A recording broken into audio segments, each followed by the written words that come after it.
Tu vis ta vie, tu bosses, mais la nuit venue, il y a un truc en toi qui cloche. Un vide, pas une douleur, pas une vraie tristesse. Un trou noir discret, au fond du ventre. T'es pas mal, t'es pas en crise, mais tu n'es pas là non plus. Et le plus dangereux, c'est que tu t'habitues à ça. C'est comme ça aujourd'hui, faut faire avec. Non. C'est pas normal d'être jeune et déjà éteint. Et tu le sais, au fond, il y a un écho sourd en toi, un non silencieux, une protestation intérieure que tu n'as jamais écoutée. Mais plutôt que d'écouter ce cri, tu t'occupes. Tu replies YouTube, tu mates une série, tu bouffes, tu scrolles, tu te fonds dans le flux pour ne pas affronter la faille. Avant, un homme savait qui il était. Pas parce qu'il avait toutes les réponses, mais parce qu'il avait un cadre, un village, une tribu, un dieu, un feu. Toi, t'as une ville, un iPhone, une Play, une appli de rencontre. Et une angoisse sourde qui revient chaque fois que t'es seul. Tu vis dans un monde qui t'offre tout, sauf le sens. On te dit fais ce que tu veux, mais tu ne veux rien.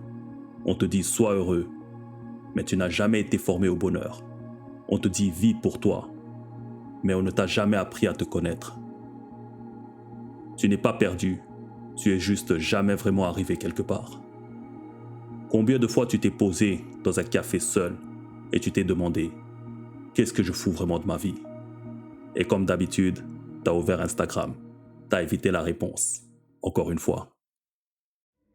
Voici comment ce vide se manifeste. 1. L'anesthésie permanente. Tu vis sous tranquillisant moderne.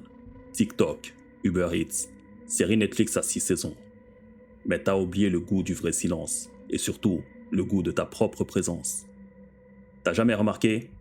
Quand t'as rien à faire, tu paniques. T'as besoin de te remplir. 2. L'overthinking sans fin. T'as tellement peur de passer à côté de ta vie que tu la suranalyses jusqu'à la paralyser. T'as des dizaines d'idées, mais t'en exécutes aucune. Tu veux faire du sport, écrire un livre, te lancer dans un projet, mais tu restes figé. Le doute t'a coupé les jambes. 3.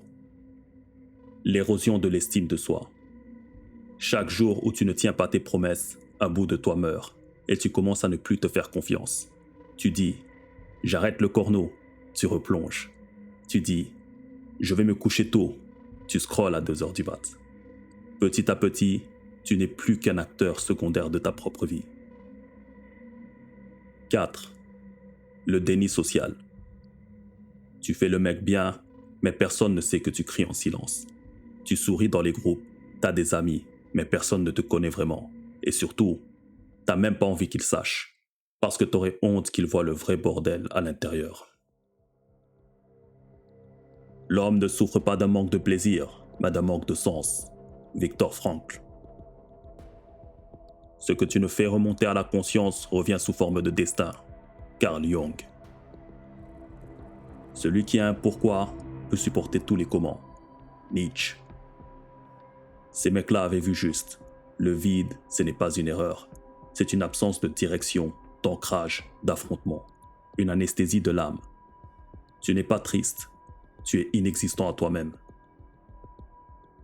Voici 7 rituels concrets pour commencer à te reconstruire. 1. Reconnecte-toi à ton corps. Bouge, saute, transpire. Douche froide chaque matin. Marque ton corps, réveille-le. Ton esprit suivra. Ton corps est le temple de ta volonté. Si tu le négliges, ton esprit faiblit. 2. Reprends la main sur ton attention. 1 heure par jour sans écran. Écriture dans un carnet. Promenade sans casque. Chaque objet que tu élimines libère de l'espace mental. 3. Choisis un combat. Défends quelque chose, même tout seul. Mets-toi au service d'une vérité. Engage-toi contre un truc que tu refuses de voir gagner. Un homme sans conflit devient passif. Un homme sans combat devient esclave. 4. Coupe les poisons. Supprime les applis de fuite. Pose des règles.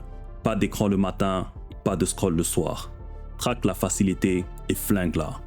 La paix intérieure, c'est d'abord le silence de ce qui t'empoisonne. 5. Prie chaque jour. Écris 3 lignes par jour. Cuisine toi-même. Conçois un plan, un rêve, un outil. L'homme vide consomme. L'homme vivant crée. 6. Entoure-toi d'hommes vrais. Pas des mecs qui veulent juste réussir. Des hommes qui veulent se libérer. L'énergie masculine est un feu. Sans foyer, elle se perd. Et enfin 7.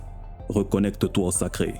Lis du Jung, du Castaneda, de la Bible, du Coran, du bouddhisme. Médite. Parle à Dieu, même si tu ne sais pas lequel. Tu n'as pas besoin de religion. Tu as besoin de véracité.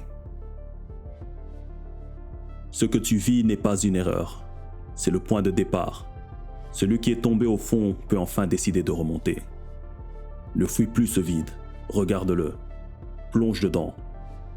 Et ramène quelque chose de toi. Tu n'es pas cassé. Tu es inconstruit. Et si tu regardes bien, ce vide que tu ressens, c'est l'espace sacré où peut naître le vrai toi. Coupe le bruit. Reviens à l'essentiel. Deviens un homme habité. Et souviens-toi, le néant n'est pas la fin, c'est le début du vrai.